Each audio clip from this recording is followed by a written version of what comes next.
तो दोस्तों फिर से स्वागत है आपका अपने YouTube चैनल यूवी रेज में और मैं हूं आपके साथ युवराज सिंह यादव।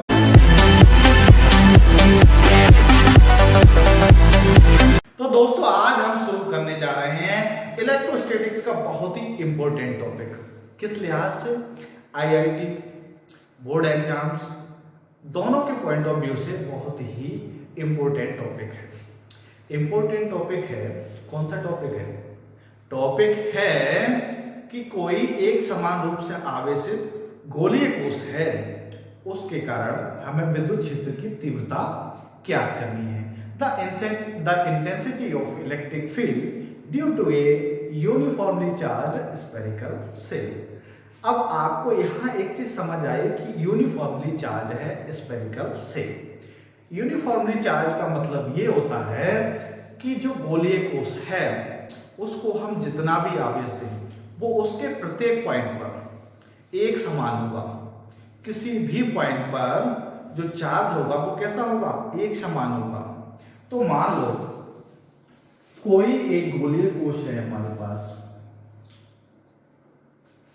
जिस पर प्लस क्यू चार्ज डिस्ट्रीब्यूट हुआ है, और ये जो प्लस क्यू चार्ज है वो इस स्फेरिकल सेल के प्रत्येक बिंदु पर कैसा होगा? इक्वल होगा, समान होगा, सेम होगा। तो ये जो है प्रत्येक पॉइंट पर कैसा है? प्लस क्यू चार्ज प्रेजेंट है। अब इस पॉइंट, मान लो ये पॉइंट है, इसका सेंटर है O, उससे R दूरी पर कोई पॉइंट है P, R दूरी पर कोई पॉइंट है P। इस P पर हमें जो है वो इंटेंसिटी ऑफ इलेक्ट्रिक फील्ड विद्युत क्षेत्र की तीव्रता ज्ञात करनी है। इसके लिए आप करते क्या हैं कि इस O पॉइंट को हम सेंटर मानकर, इस O पॉइंट को हम सेंटर मानकर R रेडियस का एक स्फेरिकल जो है गॉसियन सरफेस खींचते हैं। तो इस O केंद्र को सेंटर मानकर इस यहां से यहां तक की डिस्टेंस कितनी है? R। P पॉइंट तक की डिस्टेंस है R, और इसको हम जो है त्रिज्या मानकर एक गॉसियन सरफेस खींचते हैं।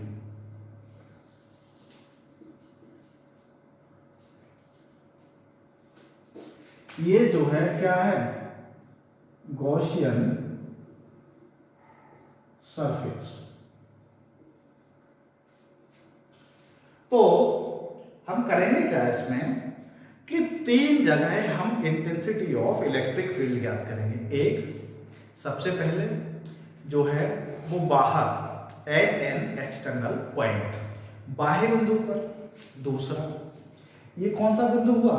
बाह्य बिंदु, एक्सटर्नल पॉइंट। और मान लो एक पॉइंट है कोई, इस पर P डैश, P डैश कोई पॉइंट है जो किस पर है? इसकी सरफेस पर प्रेजेंट है, वहां हमें विद्युत क्षेत्र ज्ञात कर लेंगे। और एक, मान लो इसके अंदर हमने एक गॉसियन सरफेस ले लिया,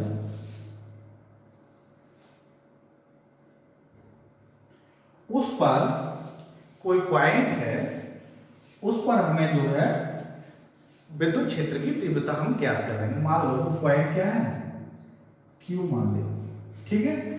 और ये जो स्फेरिकल सेल है उसकी त्रिज्या जो है, उसकी रेडियस जो है वो हमने मान ली वो है R, कैपिटल R। कैसी है? Capital R। और O पॉइंट से P पॉइंट तक की दूरी कितनी है? Small r। इसका आपको विशेष ध्यान रखना है। और जब भी आप फिजिक्स से रिलेटेड कोई भी टॉपिक पढ़ेंगे तो आपको बिल्कुल भी डरने की जरूरत नहीं है। और स्पेशली आप गॉस थ्योरम की बात करें तो ये तो बहुत ही इजी है, लेकिन तब जब आप इसको अच्छे से समझ पाए।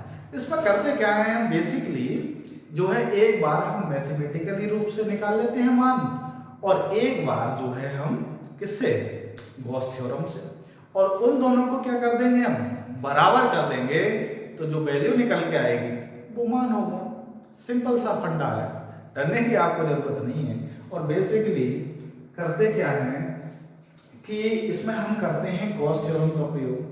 और मैंने पहले वैसे ही बता चुका हूं मैं गॉस थ्योरम के बारे में, लेकिन आज फिर बताता हूं कि गॉस थ्योरम क्या है। तो गॉस थ्योरम जो है वो लागू होती है क्लोज्ड सरफेस पे। किस पर लागू होती है? क्लोज्ड सरफेस पर। तो कोई क्लोज्ड सरफेस है और उससे निकलने वाला जो टोटल फ्लक्स होता है वो उसमें, किसमें, जो सरफेस है, बाउंड सरफेस जो है, क्लोज सरफेस है, उसमें जितना भी चार्ज उपस्थित होगा, मान लो वो चार्ज Q है, तो वो जो है वो उस चार्ज का 1/ε0 टाइम्स होता है। यानी 1/ε0 गुना होता है किसका? चार्ज का।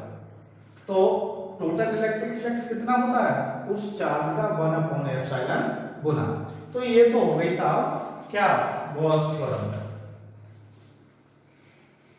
अब एक बात और थी जानने वाली, वो ये है कि आप ये कह सकते हैं कि इसके लिए आपने जो है गॉसियन सरफेस जो लिया है वो जो है स्फेरिकल ही क्यों लिया है? तो आपको पता होना चाहिए कि जो भी हम सरफेस लेते हैं, गॉसियन सरफेस लेते हैं, वो इस प्रकार का लेते हैं कि वो कैसा हो? सिमेट्रिकल हो।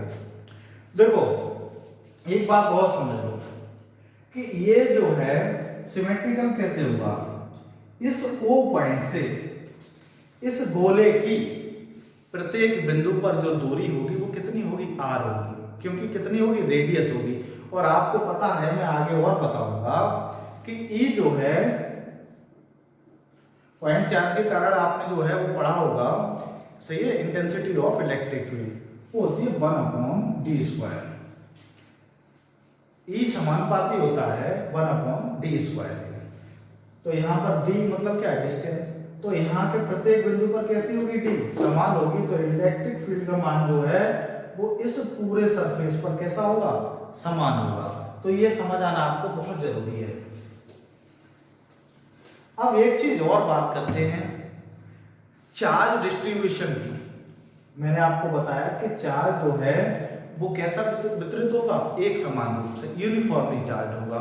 तो एक बात निकल के आती है, वो होती है surface charge density. Surface charge density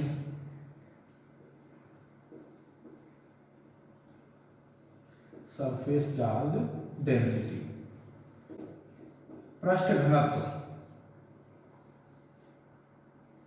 इसे शो करते हैं सिग्मा से, Q/A। अगर मान लो किसी सरफेस का एरिया है A, पृष्ठ क्षेत्रफल कितना है? A, और उस पर, उस पूरे एरिया पर अगर Q चार्ज है तो जो पृष्ठ घनत्व होगा वो क्या होगा? सिग्मा। यानी एकांक क्षेत्रफल पर जितना चार्ज उपस्थित होता है वो क्या कहलाता है? पृष्ठ घनत्व कहलाता है। मान लो ये जो है, ये जो गोलीय कोश है, इस पर मान लो 1 मीटर स्क्वायर क्षेत्रफल में सिग्मा सरफेस चार्ज डेंसिटी है। 2 मीटर स्क्वायर में कितना? 2 सिग्मा। 3 मीटर स्क्वायर में कितना? 3 सिग्मा। 4 मीटर स्क्वायर में कितना? 4 सिग्मा। तो ये जो गोलीय कोश है, स्फेरिकल सेल जो है, इसकी रेडियस कितनी है? R। तो आप जानते हैं कि इसका पृष्ठ क्षेत्रफल जो होता है वो होता है 4πr², यानी रेडियस का स्क्वायर। तो अब यहां से अगर हम चार्ज का मान निकालें, चार्ज का मान निकालें तो वो कितना होगा? Sigma into A। A क्या? इसका सरफेस एरिया। अब सरफेस एरिया कितना होगा इसका? Sigma into 4π। अब इसकी रेडियस कितनी है? R, तो R²। तो Q बराबर कितना हो जाएगा? Sigma into 4πr²। अब हम बात करते हैं कि हमें जो है वो बाह्य बिंदु पर, एक्सटर्नल पॉइंट P पर, at external point P, external point P पर हमें जो है वो विद्युत क्षेत्र की तीव्रता, इंटेंसिटी ऑफ इलेक्ट्रिक फील्ड का मान ज्ञात करना है। अब देखो इसमें करते क्या है, हमें विद्युत क्षेत्र और हमने यहां पर जो है ये कोई छोटा अवयव ले लिया, एक सरफेस एरिया का छोटा अवयव हमने मान लिया, ऐसे क्या डी, और इसकी डायरेक्शन किधर होगी, बाहर। इस पर अगर जो नॉर्मल डाला जाए और सरफेस पर जो नॉर्मल होता है वो बाहर की ओर होता है, तो सर इसकी जो है डीए की डायरेक्शन कैसी होगी, बाहर की ओर होगी। और आपको ये याद ही रखना है और होता है कि ई जो है यानी इंटेंसिटी ऑफ इलेक्ट्रिक फील्ड, विद्युत क्षेत्र की तीव्रता जो है या विद्युत क्षेत्र की डायरेक्शन जो होती है वो हमेशा रेडियली आउटवर्ड होती है, त्रिज्यतः बाहर की ओर होती है।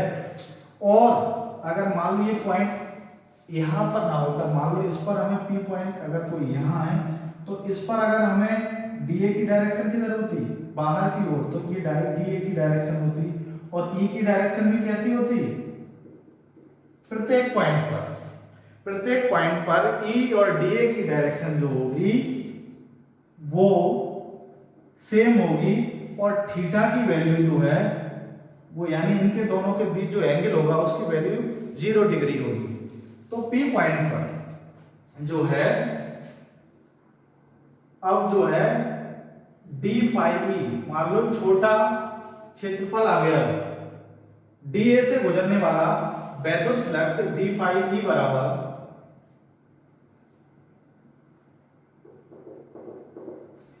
वेक्टर ई डॉट डीए बराबर ई डीए कॉस थीटा। अब थीटा की वैल्यू कितनी, 0, और cos 0 का मान होता है 1, तो ई डीए हो जाएगा cos थीटा की वैल्यू कितनी, cos थीटा बराबर cos 0 डिग्री बराबर 1, तो ये कितनी आ गई, ई डीए। अब मान लो संपूर्ण पृष्ठ से होकर गुजरने वाला इलेक्ट्रिक फ्लक्स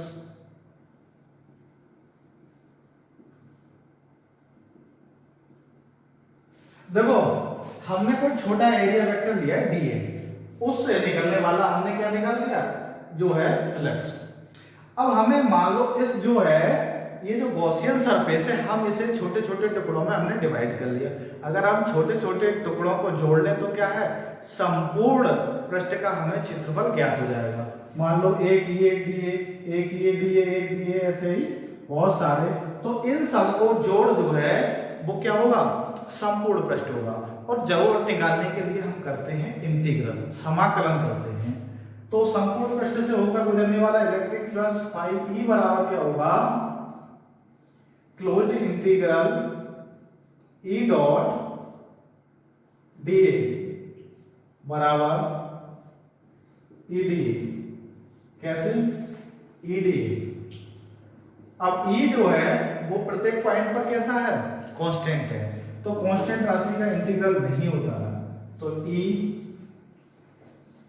डीए। अब डीए जो है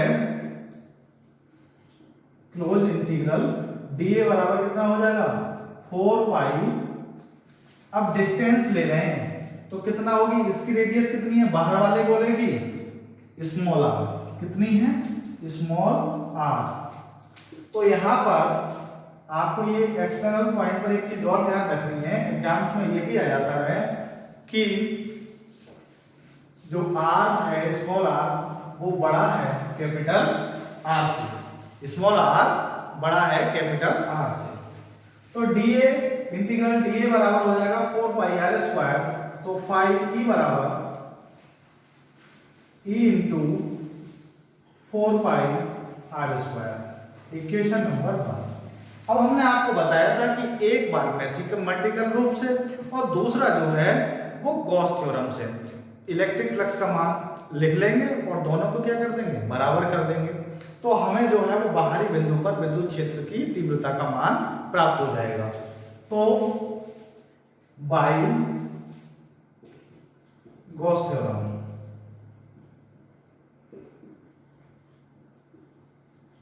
कितना होता है, मैं आपको बताया था कि फाई ई बराबर क्या होता है, q upon epsilon naught. Phi E बराबर क्यू अपॉन एप्सिलॉन नॉट। इन दोनों, तो ये दोनों ही जो है वो एक मैथमेटिकल रूप में और दूसरा गॉस थ्योरम के अनुसार इलेक्ट्रिक फ्लक्स की वैल्यू है, और इन दोनों को हम क्या करेंगे, बराबर कर देंगे। तो इक्वेशन 1 एंड 2 से दोनों ही इलेक्ट्रिक फ्लक्स की वैल्यू है, तो ये हो जाएगा E into 4 pi r square बराबर हो जाएगा Q अपॉन एप्सिलॉन नॉट। अब यहां से E बराबर होगा 1 upon 4 pi epsilon naught Q upon r square. अब इस फॉर्मूले को देखकर आपको कुछ याद आ रहा है? कुछ तो आया होगा, आ गया ना? ये जो फॉर्मूला है वो बिंदु आवेश के कारण, पॉइंट चार्ज के कारण जो विद्युत क्षेत्र की तीव्रता का मान आपने ज्ञात किया था, इंटेंसिटी ऑफ इलेक्ट्रिक फील्ड का मान वही है। तो इससे ये मालूम पड़ता है कि ये जो चार्ज इसके सरफेस पर है वो सरफेस पे ना होकर कहाँ है, इसके सेंटर पर प्रेजेंट है, ऐसा प्रतीत होता है। It seems like it is placed on O point, लेकिन ऐसा बिल्कुल भी नहीं है, चार्ज ओ पॉइंट पर प्रेजेंट नहीं है। लेकिन लगता यही है इस फॉर्मूले को देखकर कि ये चार्ज जो है वो किस पर प्रेजेंट है, ओ पॉइंट पर प्रेजेंट है, लेकिन ऐसा नहीं है।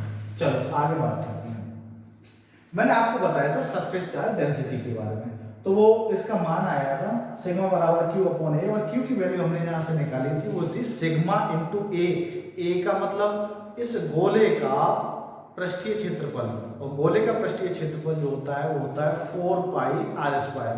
यहाँ पर क्या, इसकी रेडियस हमने मानी है कैपिटल आर, तो कितना हो जाएगा 4 पाई कैपिटल आर स्क्वायर। तो इसकी वैल्यू इस पर पुट कर देते हैं, तो अगला फॉर्मूला निकल आएगा।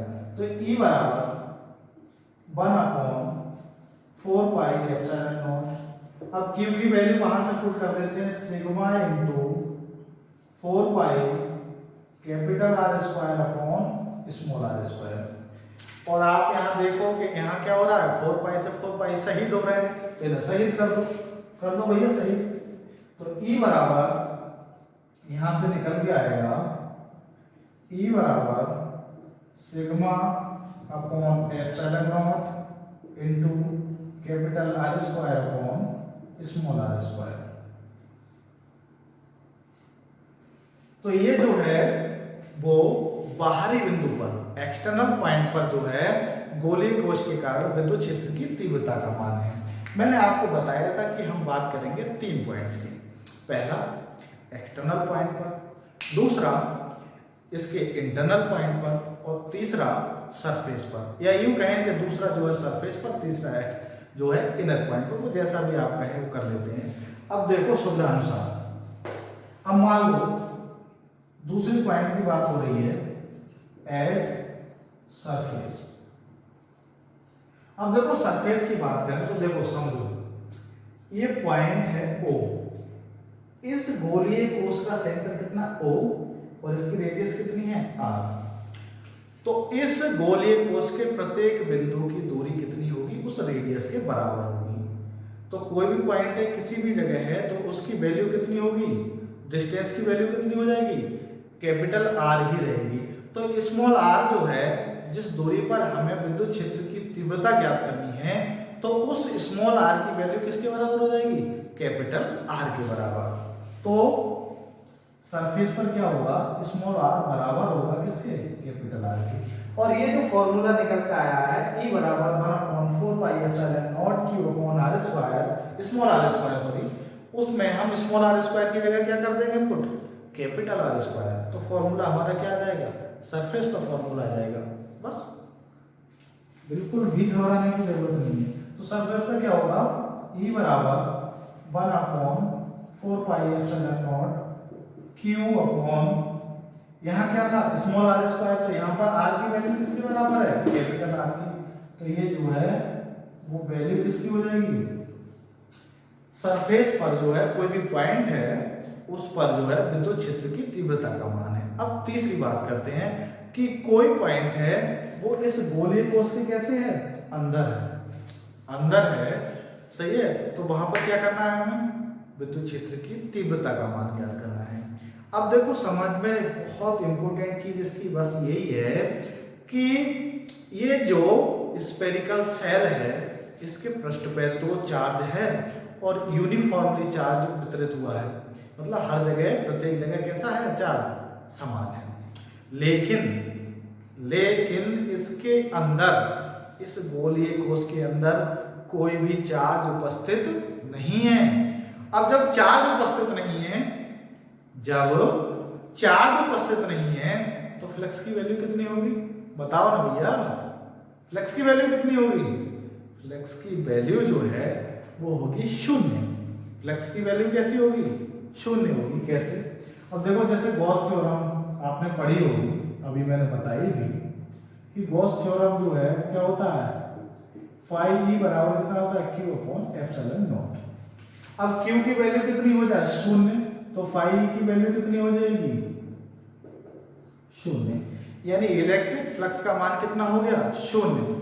अब दूसरा एक ये है कि फाई ई बराबर होता है vector E dot vector DA, E DA cos theta या ई डीए।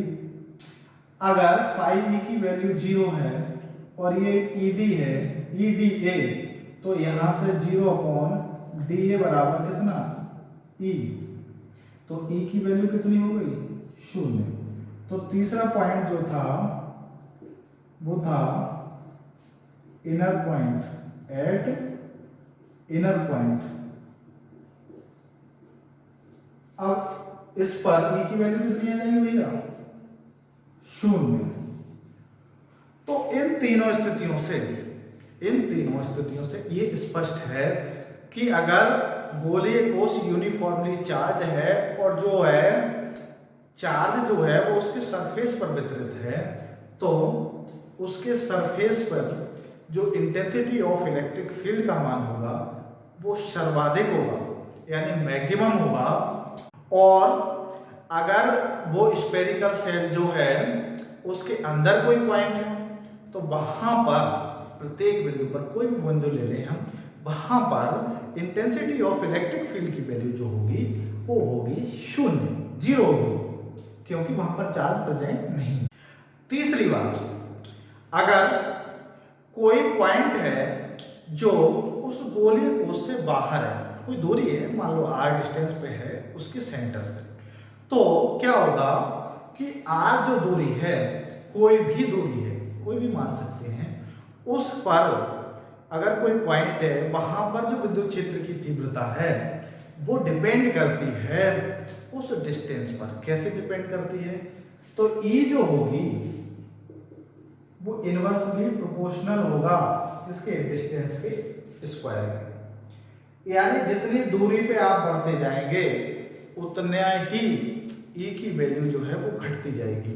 इसका मतलब ये हुआ कि ज्यों-ज्यों दूरी बढ़ती जाएगी उसी अनुपात में इंटेंसिटी ऑफ इलेक्ट्रिक फील्ड की वैल्यू जो है वो कम होती जाएगी। इससे स्पष्ट हुआ कि जो इंटेंसिटी ऑफ इलेक्ट्रिक फील्ड है वो डिपेंड करता है कि पॉइंट कितनी दूरी पर है, या हमें विद्युत क्षेत्र की तीव्रता कितनी दूरी पर ज्ञात करनी है। तो इस वीडियो में आज के लिए इतना ही।